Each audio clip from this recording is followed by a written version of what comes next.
مجاہدہ کا مفہوم اور اس کے ثمرات قرآن پاک کی روشنی میں از افادات استادی المحترم حضرت مولانا حکیم محمد اختر صاحب مد ذلہ مرتب اسماعیل فرانسیسی والذین جاہدوا فینا لنہدینہم سبلنا وان اللہ لمع المحسنین، اور جو لوگ ہماری راہ میں مشقتیں برداشت کرتے ہیں ہم ان کو اپنے قرب و ثواب یعنی جنت کے راستے ضرور دکھائیں گے جس سے وہ جنت میں جا پہنچیں گے۔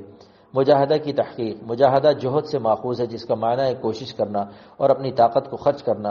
حضرت حکیم الامت مجدد الملت مولانا اشرف علی تھانوی رحمۃ اللہ علیہ نے مجاہدہ کی تعریف فرمائی ہے کہ ترک معاصی اور تقلیل مباحات۔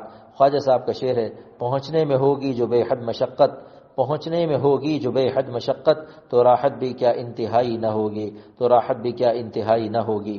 والذین جاہدوا کی تفسیر، المراد به الذین بذلوا وسعهم وطاقتهم فی محاربۃ الکفار ومخالفۃ النفس والہوى، یعنی وہ لوگ جو اپنی کوشش اور طاقت کو کفار اور نفس اور خواہشات غیر شرعیہ کی مخالفت میں خرچ کرتے ہیں۔ اس سے معلوم ہوا کہ جہاد کی دو قسمیں ہیں، ایک قسم کفار کے ساتھ جہاد کرنا اور دوسری قسم اپنے نفس کے ساتھ جہاد کرنا۔ نفس کے ساتھ جہاد جہاد اکبر ہے، ان دونوں میں سے نفس کے ساتھ جہاد کرنا جہاد اکبر ہے اور کفار کے ساتھ جہاد جہاد اصغر ہے۔ امام بیہقی رحمۃ اللہ علیہ نے ایک روایت نقل کی ہے حضرت جابر رضی اللہ عنہ سے، قدم النبی صلی اللہ علیہ وسلم من غزات فقال علیہ الصلاۃ والسلام قدمتم خیر مقدم وقدمتم من الجهاد الاصغر الى جهاد الاکبر قالوا وما الجهاد الاکبر قال مجاہدۃ العبد هواه۔ حضرت جابر رضی اللہ عنہ سے روایت ہے کہ آپ نے کسی غزوے کی واپسی میں فرمایا کہ آپ لوگ جہاد اصغر سے فارغ ہو کر جہاد اکبر کی طرف آئے ہیں۔ صحابہ کرام رضی اللہ عنہم نے پوچھا کہ جہاد اکبر سے کیا مراد ہے؟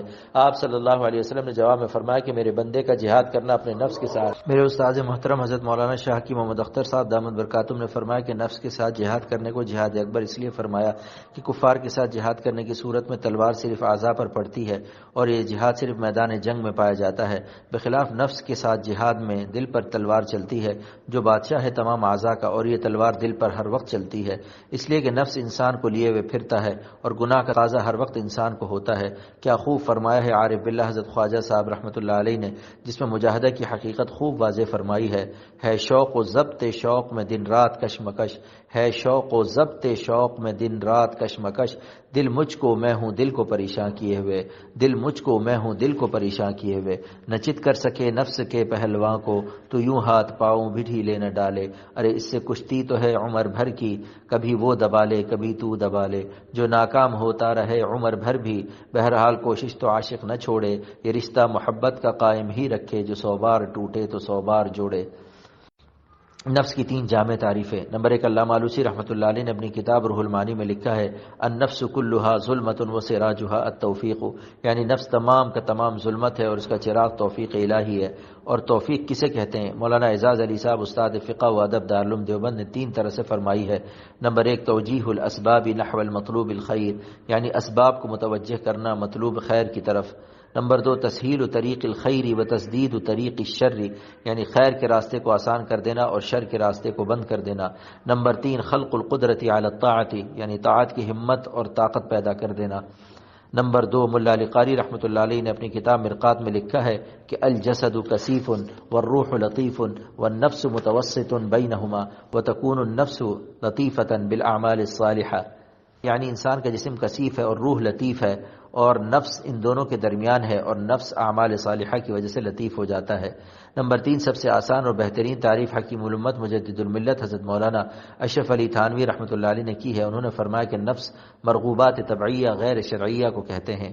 فینا کی تفسیر، علامہ قاضی ثناء اللہ پانی پتی رحمۃ اللہ علیہ نے اپنی کتاب تفسیر مظہری میں اس کی 4 عمدہ تفسیر تحریر فرمائی ہیں۔ نمبر 1، فی ابتغاء مرضاتنا، یعنی وہ لوگ کفار اور نفس کے ساتھ جہاد کرتے ہیں اپنے رب کی خوشنودی حاصل کرنے کے لیے اور اخلاص کے ساتھ، نہ کہ دوسروں کو دکھانے کے لیے۔ نمبر 2، فی نصرت دیننا، یعنی ہمارے دین کی نصرت میں مشقت برداشت کرتے ہیں۔ نمبر 3، فی امتثال اوامرنا، ہمارے حکموں کو بجا لانے میں کوشش کرتے ہیں۔ نمبر 4، فی الانتہاء عن مناہینا، یعنی ہماری حرام کی ہوئی چیزوں سے بچنے کی کلفت برداشت کرتے ہیں۔ ان 4 سنتوں پر جہاد فی سبیل اللہ کی عمارت ہے۔ بہت گو ولولے دل کے ہمیں مجبور کرتے ہیں، بہت گو ولولے دل کے ہمیں مجبور کرتے ہیں، تیری خاطر گلے کا گھوٹنا منظور کرتے ہیں۔ لنہدینہم سبلنا کی تفسیر، علامہ آلوسی رحمۃ اللہ علیہ نے لکھا ہے، ای سبل السیر الینا والوصول الی جنابنا بلا کیف، یعنی ہم ان کو ایسا راستہ دکھائیں گے جو ہم تک پہنچاتا ہے اور ہماری بارگاہ تک، لیکن یہ ایسا راستہ ہے جس کی ناپ تول ممکن نہیں، یعنی بلا کیف و کم، اور صرف اہل بصائر کی بصیرت ہی اس کا ادراک کر سکتی ہے۔ حضرت ابو درداء رضی اللہ عنہ سے مروی ہے کہ اس آیت کا مطلب ہے والذین جاہدوا فیما علموا لنہدینہم الی ما لم یعلموا، یعنی وہ لوگ جو کوشش کرتے ہیں ان چیزوں میں جو وہ جانتے ہیں تو ہم ان کو وہ چیزیں دکھائیں گے جن کا ان کو پتہ نہیں۔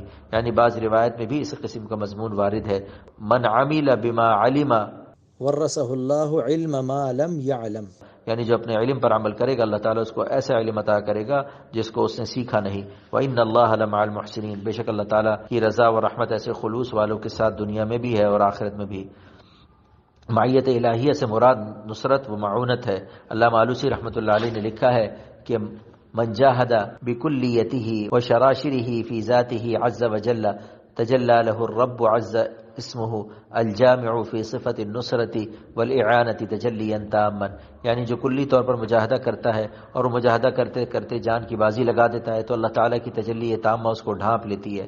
تفسیر مظہری میں لکھا ہے کہ قالت الصوفیۃ ان اللہ لمع المحسنین معیۃ غیر متکیفۃ یدرکها بصائر اہل البصارۃ، یعنی صوفیاء کرام رحمہ اللہ نے فرمایا کہ اللہ تعالیٰ کی معیت ایسی چیز ہے جو غیر متکیفہ ہے، یعنی جس کی ناپ تول ممکن نہیں ہے، جس کا صرف اہل بصیرت ہی ادراک کر سکتے ہیں، جیسا کہ مولانا روم نے فرمایا ہے اتصال بے تکیف بے قیاس ہست رب الناس بجانے ناس، فائدہ مجاہدہ کرنے والوں کو اللہ تعالیٰ نے مخلصین کا درجہ دیا ہے اور نفس کے ساتھ اپنی معیت اور نصرت کا وعدہ فرمایا ہے، جیسا کہ آیت مذکورہ میں وارد ہے۔ پہلے مجاہدہ کا ذکر، پھر خوشخبری معیت حق کی۔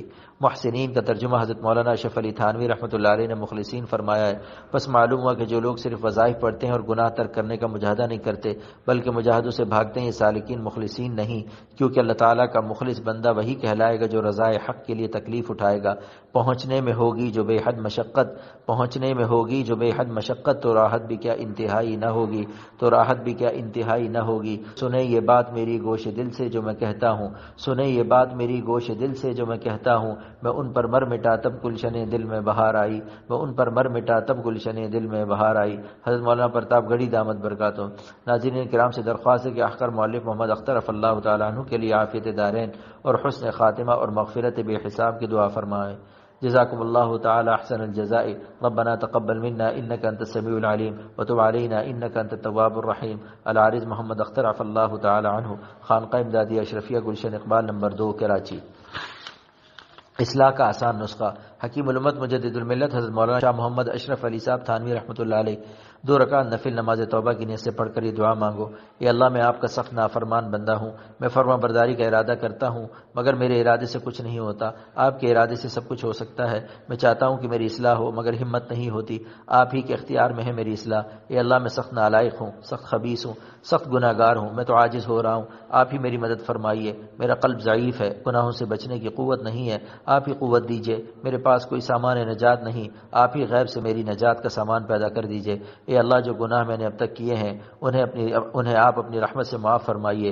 گو میں یہ نہیں کہتا کہ آئندہ ان گناہوں کو نہ کروں گا، میں جانتا ہوں کہ آئندہ پھر کروں گا لیکن پھر معاف کرا لوں گا۔ غرض اسی طرح سے روزانہ اپنے گناہوں کی معافی اور عجز کا اقرار اور اپنی اصلاح کی دعا اور اپنی نالائقی کو خوب اپنی زبان سے کہہ لیا کرو۔ صرف 10 منٹ روزانہ یہ کام کر لیا کرو۔ لو بھائی، دوا بھی مت پیو، بد پرہیزی بھی مت چھوڑو، صرف اس تھوڑے سے نمک کا استعمال سوتے وقت کر لیا کرو۔